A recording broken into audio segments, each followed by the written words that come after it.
Looking for a quick way to load cash into your Cash App balance? In this video, I'll show you exactly how to add paper money to your Cash App, step by step, so you can spend it instantly with your Cash Card. Stick with me until the end because I'll cover some limits and pro tips that can save you time and fees.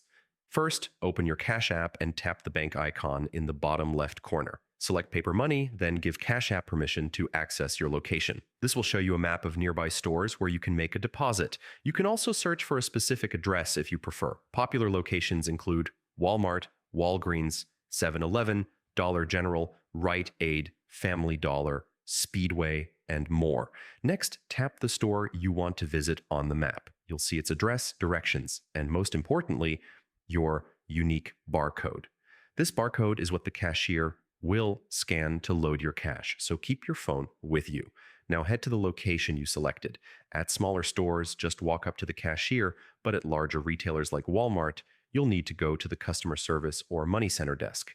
Tell the cashier you want to deposit money into Cash App, and when asked, simply show them your barcode. No need to swipe your cash card. Hand over your cash, pay the $1 service fee, and you're done. You can deposit as little as $5 and up to $500 per transaction with a weekly limit of $1,000. If you want to deposit more, just finish the first transaction, generate a new barcode in the app, and repeat. Finally, tap Done in the app to confirm. Your money usually appears instantly in your Cash App balance and is ready to use right away. And that's it. Adding paper money to Cash App is simple once you know where to go and how to use the barcode.